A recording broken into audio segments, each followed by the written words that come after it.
ഇത് യഥാർത്ഥ 9 ദിവസത്തിന് ശേഷമാണ് ഞങ്ങൾക്ക് ഇങ്ങനെ ഒരു സമരം നടത്തേണ്ട സാഹചര്യം ഉണ്ടായത്.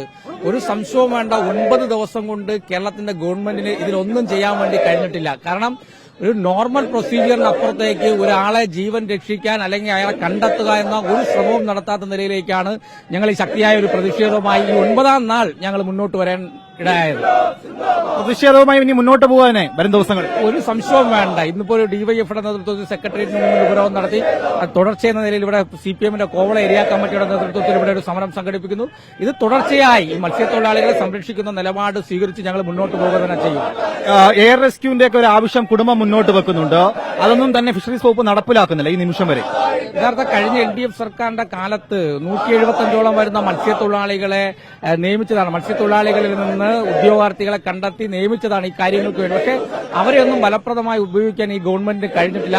ഇതുവരെ ഇപ്പോൾ ഫിഷറീസ് വകുപ്പ് മന്ത്രി വീടുകൾ സന്ദർശിക്കുന്ന ഒരു നിലപാട് പോലും സ്വീകരിച്ചില്ല. ആ കുടുംബമൊക്കെ വലിയ പ്രതിഷേധത്തിലാണ്. VD സതീശൻ ഇന്നലെയാണ് 8ാം ദിനമാണ് ആ കുട്ടിയെ ഒന്ന് വിളിച്ച് കാണാതെ പോയ ജോണിന്റെ മകളെ വിളിച്ച് ഒന്ന് സംസാരിക്കാൻ തന്നെ തയ്യാറായത്.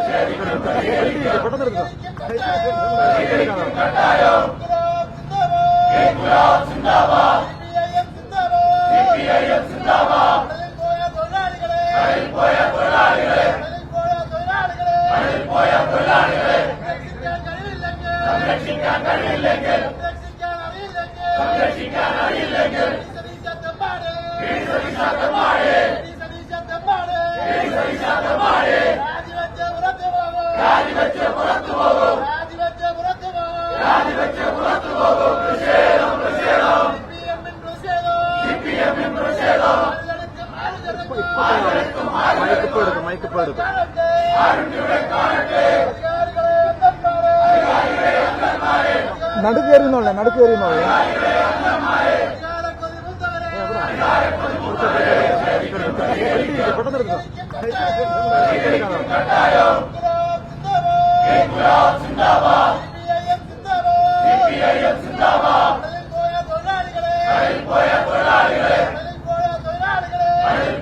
നടുക്കേറിയുന്നോളെ